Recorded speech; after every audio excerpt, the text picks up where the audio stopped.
Marguerite Duras, le vice-consul. Elle marche, écrit Peter Morgan. Comment ne pas revenir? Il faut se perdre. Je ne sais pas. Tu apprendras. Je voudrais une indication pour me perdre. Il faut être sans arrière-pensée, se disposer à ne plus reconnaître rien de ce qu'on connaît, diriger ses pas vers le point de l'horizon le plus hostile, sorte de vaste étendue de marécage que 1000 talus traversent en tous sens. On ne voit pas pourquoi. Elle le fait.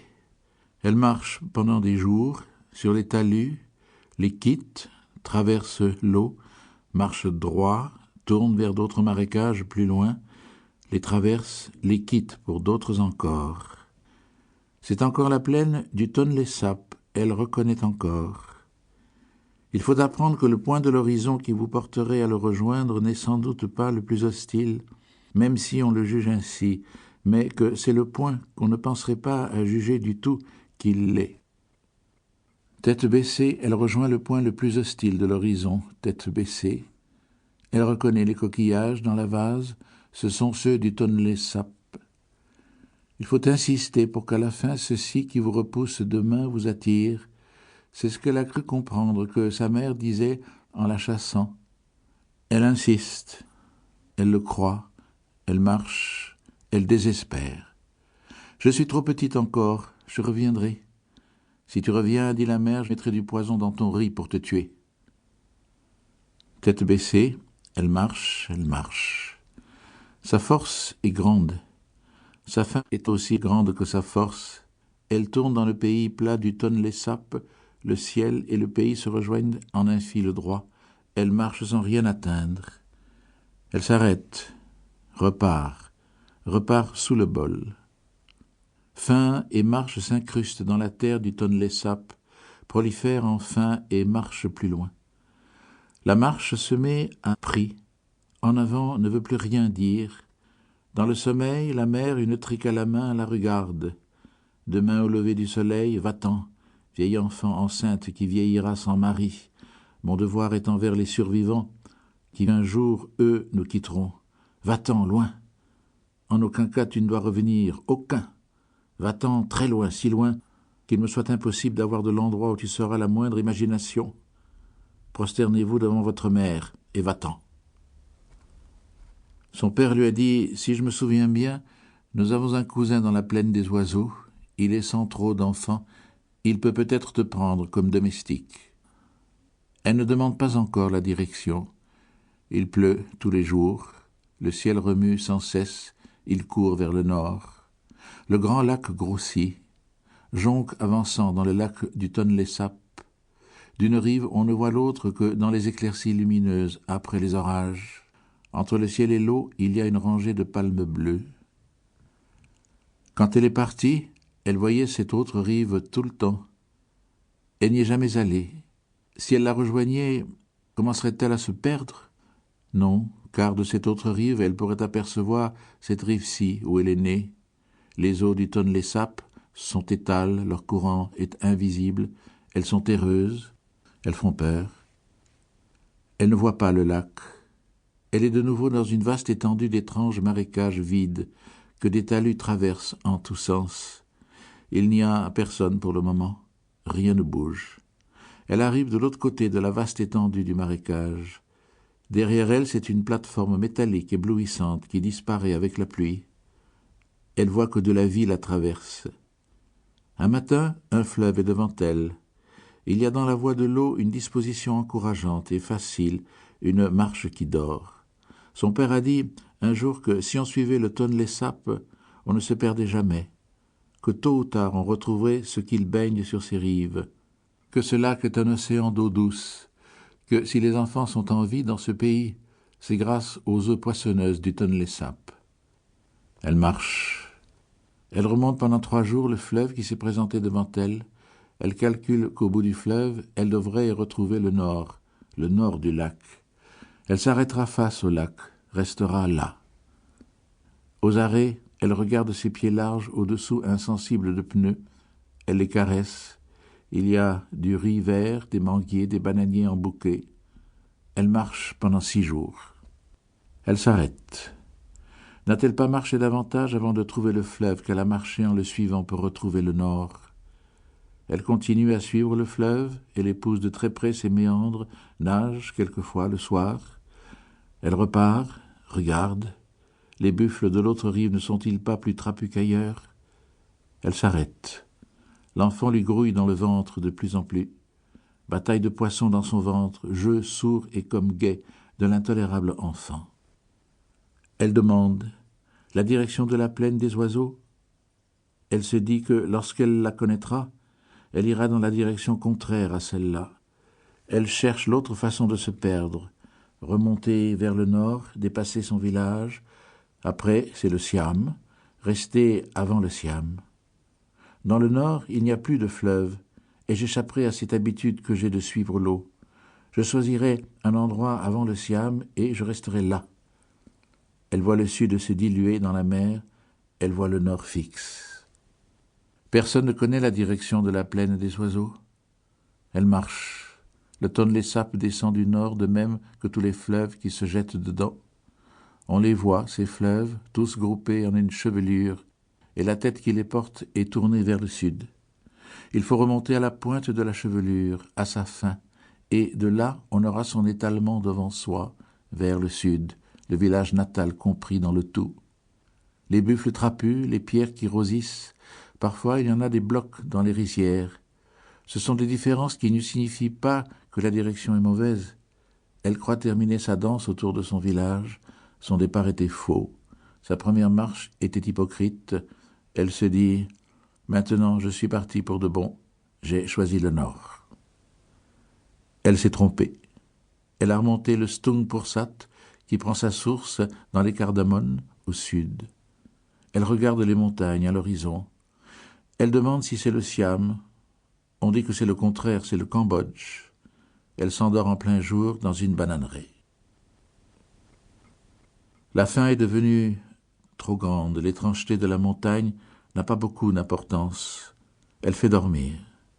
La faim la prend à la montagne. Elle commence à dormir. Elle dort. Elle se lève. Elle marche parfois vers les montagnes comme elle marcherait vers le nord. Elle dort. Elle cherche à manger. Elle dort.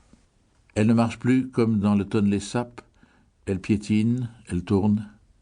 Elle contourne une ville, on lui dit que c'est Pursat.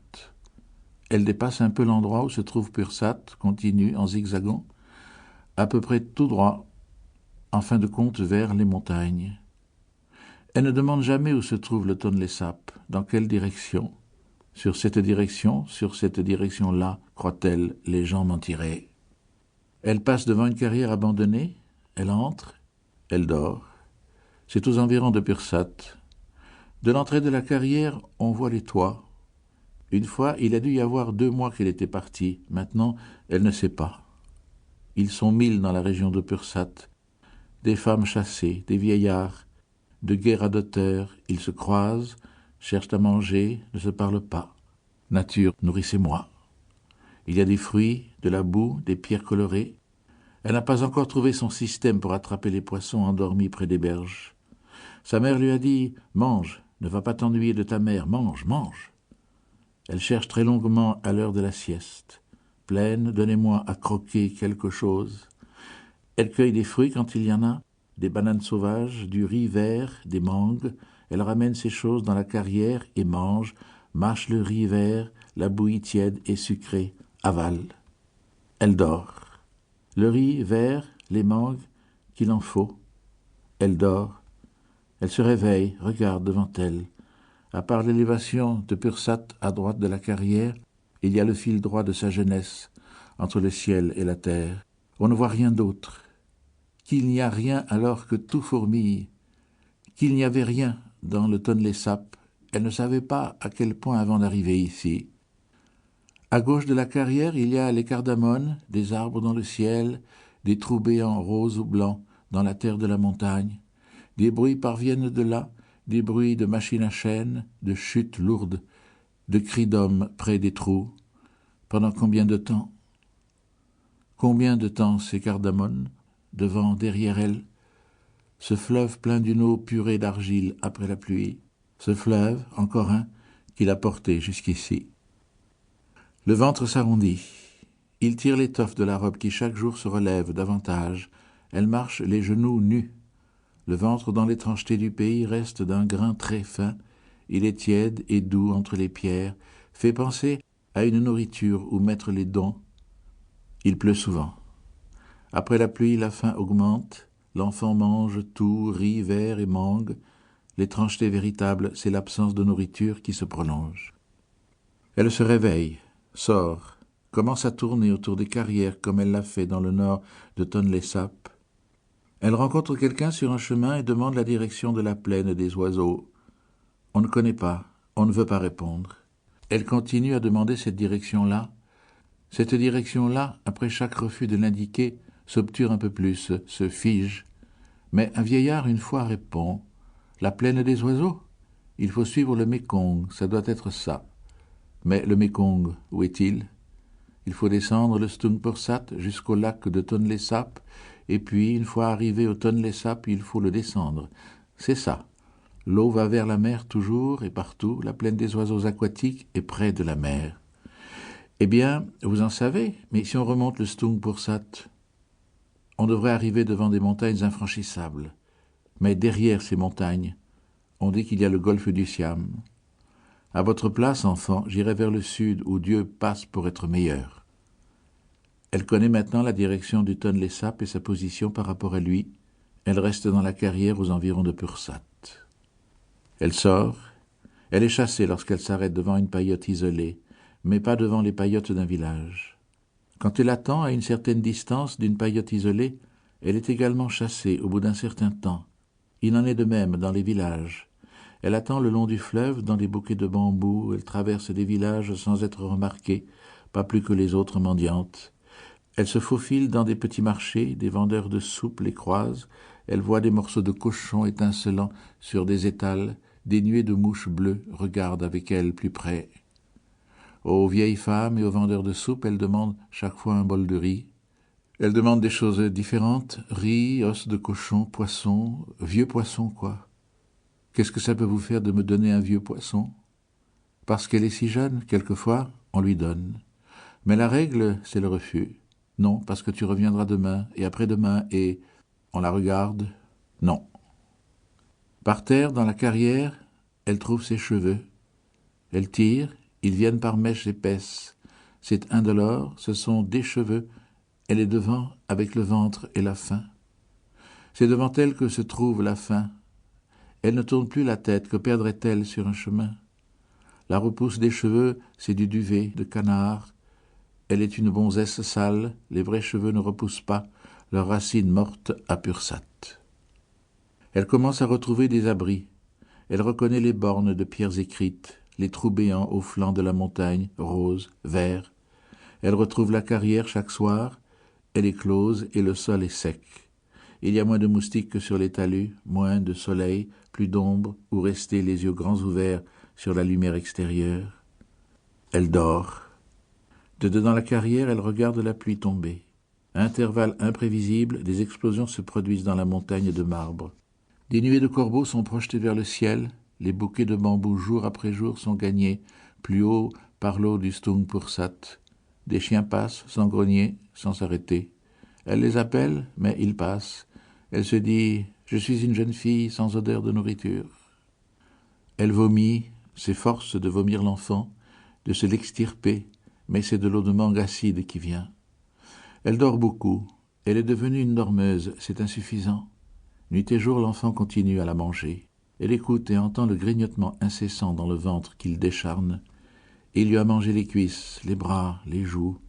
Elle les cherche, il n'y a que des trous là où elles étaient dans le Tonlé Sap. Les racines des cheveux, tout. Il prend petit à petit la place qu'elle occupait, cependant que sa faim, à elle, il ne l'a pas mangée. Le feu acide de l'estomac apparaît comme un soleil rouge pendant le sommeil. Elle trouve qu'invisiblement il se passe quelque chose, qu'elle voit mieux le reste qu'avant, qu'elle grandit d'une certaine façon comme intérieure. L'obscurité environnante se déchire, s'éclaire. Elle trouve. Je suis une jeune fille maigre. La peau de ce ventre se tend, elle commence à craquer. Le ventre tombe sur mes cuisses maigres. Je suis une jeune fille très maigre, chassée, qui va avoir un enfant. Elle dort. Je suis quelqu'un qui dort. Le feu la réveille, son estomac flambe. C'est du sang qu'elle vomit. Ne plus manger de mangue acide, mais seulement du riz vert. Elle cherche. Nature, donne-moi un couteau pour tuer ce rat. Il n'y a rien par terre, des graviers ronds de lits de rivière. Elle se retourne, pose le ventre sur le gravier. Le grouillement cesse complètement. Elle étouffe, elle se soulève, le grouillement recommence. Au-delà de la brèche de pierre de l'entrée de la carrière, le Stungpursat continue à se remplir. Il est plein à ras-bord. Il déborde d'une eau jaunâtre. Les bambous dedans sont pris tranquillement, ils sont pris par la mort. Elle regarde les eaux jaunes, ses yeux deviennent fixes, elle les sent se clouer dans son visage. Le regard vers les bambous noyés, on ne sent plus rien. La faim est gagnée à son tour par quelque puissance qui la noie. Abandonner. On trouvera comment la façon d'abandonner. Regard encore sur les eaux jaunes et les bambous noyés. On dirait que la faim trouve sa nourriture là. Mais elle rêve, la faim, un temps très court, très vite. Elle revient et écrase. La jeune fille est sous la faim, trop grande pour elle. Elle croit que la vague va être trop forte. Elle crie. Elle essaie de ne plus regarder le Stungpursat. Non, non, je n'oublie pas. Je suis ici, où sont mes mains? Des pêcheurs passent près de la carrière. Quelques-uns la voient. Pour la plupart, ils ne se retournent pas. Elle mange les jeunes choses, les plus tendres, pousses de bananiers. Elle regarde passer les pêcheurs. Ils passent et repassent. Elle leur sourit. Ce qui arrive en dehors de la carrière commence à être différent de ce qui arrive au-dedans. Le mouvement là du mouvement ici. Sauf par anicroche, quand elle se blesse le pied sur un éclat de marbre par exemple. Elle a tendance à oublier l'origine, qu'elle a été chassée parce qu'elle est tombée enceinte d'un arbre très haut, sans se faire de mal, tombée enceinte. La mère a dit « Ne va pas nous raconter que vous avez 14, 17 ans. Nous les avons eus, ces âges-là, mieux que vous. Taisez-vous, nous savons tout. » Si elle dit connaître ces âges encore, savoir, elle ment. Sous le ciel autour de Pursat, sais-tu qu'il y a de la boue qui peut se manger? Des terres inondées par le Stungpursat, dont le spectacle vous prend à vous-même étrangement. Les explosions des carrières et celles des corbeaux, je te les raconterai peut-être un jour, car je te reverrai. J'ai l'âge de te revoir, et puisque nous sommes en vie, toi et moi. À qui d'autre que toi raconter? Qui m'écoutera? Et qui s'intéressera que la nourriture absente, je la préfère à toi maintenant? Pendant des jours et des semaines, heure après heure, minute après minute, elle contemple et adore la nourriture absente. Elle reviendra pour lui dire à cette ignorante qui l'a chassée « Je t'ai oublié ». Un jour, la faim de l'enfant sort de la carrière. C'est le coucher du soleil, elle se dirige vers les lumières tremblantes de Pursat. Il y a longtemps qu'elle les voit, ces lumières, elle n'osait plus aller vers elles. Pourtant, si elle a choisi de rester dans la carrière, c'est parce que de là, elle peut voir ces lumières. Ces lumières, nourriture. Ce soir, la faim de l'enfant va se jeter sur ces lumières. Elle est dans les rues de la petite ville. Elle est devant un étal, elle marche. La marchande s'est éloignée. Elle vient de voler un poisson salé. Elle le met dans sa robe entre ses seins. Elle retourne vers la carrière. À la sortie de Pursat, un homme s'arrête et la regarde, lui demande d'où elle vient. Elle dit « de Battambang ». Elle court. L'homme rit. « Chassée » ? « Oui. » Elle rit avec lui de ce ventre. Elle se rassure. Ce n'était pas pour le poisson qu'il lui a parlé. Il n'a pas vu. « Battambang ». Les 3 syllabes sonnent avec la même intensité, sans accent tonique, sur un petit tambour trop tendu. « Batamang banong ». L'homme dit qu'il a entendu parler. Elle se sauve. Battambang. Elle n'ajoute rien. En route pour la carrière, elle met les dents dans le poisson. Le sel croque avec la poussière. La nuit venue, elle sort de la carrière longuement. Elle lave lentement. Elle mange. La salive monte, jaillit dans la bouche. C'est salé. Elle pleure. Elle bave. Elle n'a plus de sel depuis longtemps. C'est trop, c'est beaucoup trop. Elle tombe, et tombée, elle continue à manger la nourriture. Elle dort. Lorsqu'elle se réveille, c'est la nuit noire. Elle voit une chose curieuse. Elle voit que le poisson a été mangé par l'enfant. Il le lui a pris aussi. Elle ne bouge pas, la faim va être la plus forte ce soir. Que va-t-elle faire, la faim? Elle ne voudrait pas faire. Je veux retourner à Battambang pour un bol de riz chaud. Ensuite, je repartirai pour toujours. Elle veut le riz chaud. Elle veut, dit les deux mots, riz chaud. Rien ne vient. Elle ramasse une poignée de poussière et la met dans sa bouche. Elle se réveille une seconde fois. Elle ne se souvient pas avoir mis ça dans sa bouche. Elle regarde le noir de la nuit. Elle ne comprend pas. Elle a presque été du riz chaud, la poussière. Elle regarde le noir de la nuit. Elle ne comprend pas. Ce double réveil devait être le premier avant la naissance de l'enfant. Il y en aura d'autres. Une fois, bien après qu'elle aura trouvé le Mékong, elle le quittera sans s'en apercevoir et se réveillera dans une forêt. À Calcutta, non. À aucun moment à Calcutta, la nourriture ne se confond avec la poussière. Les choses sont triées avec précision. L'esprit n'est plus là pour le faire. Autre chose trie pour lui ce qui se présente. Un pêcheur est entré dans la carrière, puis un autre. Il cogne contre l'enfant, ce rat. Il faudra bien qu'il sorte. Avec l'argent des pêcheurs, à plusieurs reprises, elle va à Pursat. Elle achète du riz, le fait cuire dans une boîte de conserve. Il lui donne des allumettes. Elle mange du riz chaud. L'enfant est près d'être achevé. La fin des premiers jours ne reviendra jamais. Pour continuer à écouter ce livre audio gratuitement, cliquez sur le lien dans la description et vous pourrez l'écouter en entier sans frais grâce à l'essai de 30 jours d'Audible.